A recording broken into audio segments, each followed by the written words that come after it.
My Cuenca poster fell down just now and I don't have any sticky things to hang it up with yet, so I'm gonna have to go get some of those. Today I want to talk about translation, which is probably something I'm going to be talking a lot about on this channel. As I've mentioned before, I am in a graduate program for translation studies, and my second language is Spanish. So probably most of the examples that I use will be in Spanish, since of course that's the language that I know best besides English. One of the things that a lot of the people in my program hear frequently is, why are you studying translation? You already speak two languages. Why are you spending good money to get a graduate degree in something that you can already do? Well, to be a good translator, you need this kind of degree. Just being bilingual or even just being fluent in two languages is not enough to make you a real translator. Translation is not just taking a sentence in one language and changing the words directly into the other language. Word for word translation, 9 times out of 10, will do you no good. Here's an example of a sentence that I had in a translation a couple of weeks ago from a journalism article about a program that the UN was developing. Propósito que apela a la aplicación de tres principios. You can't even translate that word for word really into English because of the word propósito. If you did it word for word, it would be something like, it has the purpose of appealing to the application of 3 principles, which, as my professor put it, is word salad in English. It doesn't make any sense at all. The way I translated it, and my professor liked my translation of the sentence, was, its main criteria are, and then I went on and listed the 3 principles that the program was trying to implement.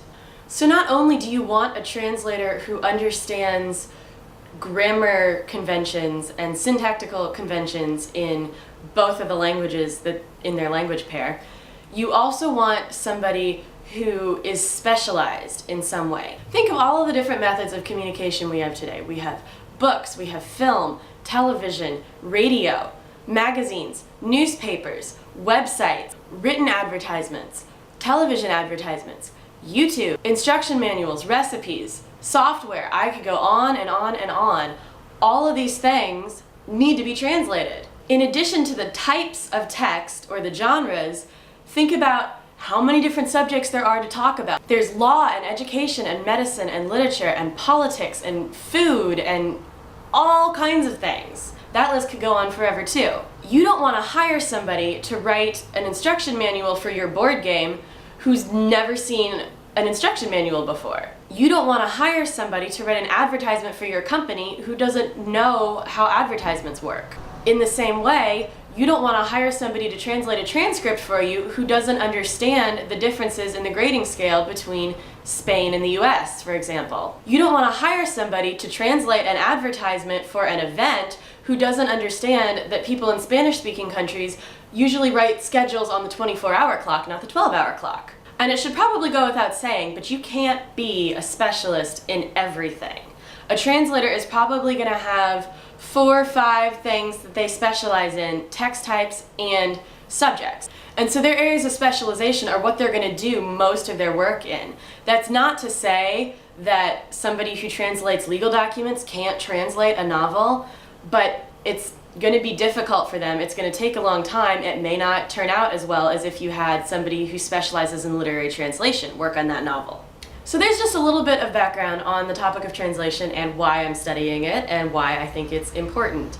A lot of people around the world, particularly in the US, seem to not understand the importance of having actual trained translators, not just somebody who speaks 2 languages and can kind of muddle their way through something. So on a completely different topic, it is November, which means that it is NaNoWriMo, National Novel Writing Month.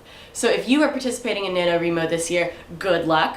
I'm doing it. This is my 3rd year doing it. I've never won before, but that's okay. This year, my personal goal is to not get all caught up in the word count. Well, what's always happened to me in the past is that I get behind at some point, and then I just stare at that graph on my page on the NaNoWriMo site and watch how far behind I'm getting every single day, and I get so caught up in that I'm too freaked out to write. I'm going to keep an eye on generally where I am, but I'm not going to watch the actual graph and, you know, be terrified if I don't have 2,558 words or whenever I'm supposed to have that. So if you were doing NaNoWriMo this year, please let me know, and let me know in the comments what your personal goal is for NaNoWriMo. I hope you guys are all having a wonderful day, and I'll see you later.